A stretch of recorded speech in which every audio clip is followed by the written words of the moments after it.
UK Prime Minister Sir Keir Starmer has announced a new digital ID plan which will make it mandatory for workers to have a digital ID if they want to work, allegedly in a bid to control illegal immigration.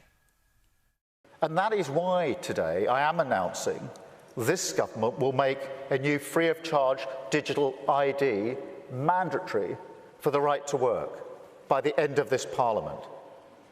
Let me spell that out. You will not be able to work in the United Kingdom if you do not have digital ID. It's as simple as that. Can I just say, is he not the most boring man? Free of charge is the first red flag. I know. We're not going to make you pay for it. Like, the bloke is a cartoon character. Anyway, now, of course, the fear here is that it'll give the government too much power to track people. Free of charge digital ID.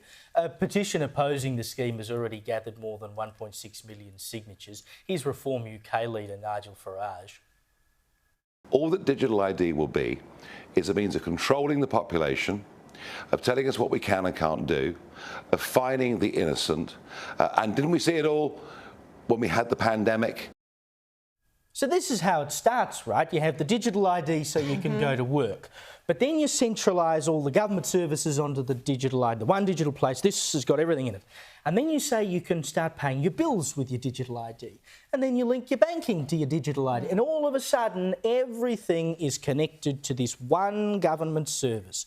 Now, it's all good and well when the people who you agree with are in charge. But history will show that sometimes you have governments who are not very kind to their people.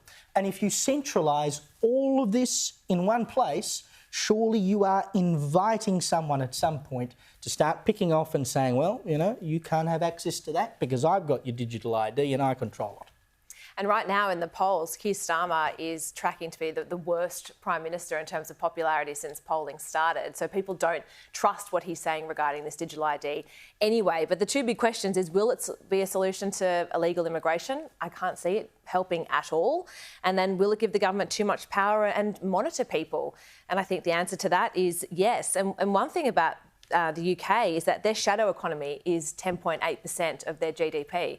So by bringing this in, people are still going to be working in car washes and barbers because it's already against the law to hire illegal immigrants. So I can't see anything changing other than this shadow economy just continuing to grow and people looking towards organised crime to be able to find employment. Honestly, what a ripper idea, Angela. I'm convinced that, you know, they've been sitting on this for ages, waiting for the reason. Here it is.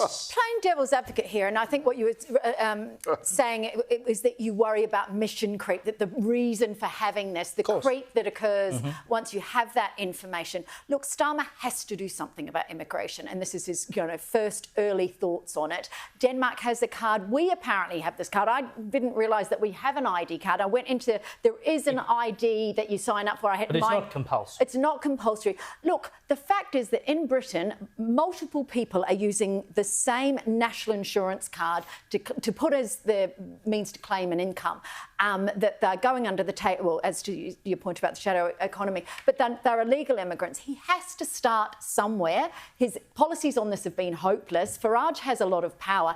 He has to engage with the public on immigration. I've just been there. The atmosphere is febrile over immigration, so at least he's opening a conversation. I think the problem is that his basic solution to sort of, solve the problem of a house fire is to just pour petrol on it until there's nothing left to burn. It doesn't matter what he does, he will not be seen as the solution. That's right. But also, and Farage can suit himself and just criticise all the things, like how could it will be popular. Because I actually came across this independent, a couple of days ago when it first happened, because I hadn't really got right into, we need to talk about Keir, and I saw this and I went, oh my God, that's it. Like that, this is someone who is so hopelessly out of touch, naive, just removed from reality, that he's decided that the way to assuage the people who are most energised and most fervently anti-immigration and most likely to vote for his most dangerous opponent, which is Nigel Farage and Reform UK, that his solution to allay their concerns is the one thing that they would hate even more. Yeah, let's have more government. I think these sort of digital IDs, this is something that will eventually be inevitable, and we'll all wonder, it'll be like, banknotes replacing coins. People said that was the end of the world. But the idea that he would use this to come up with it is just so bonkers, you almost think he deserves to lose.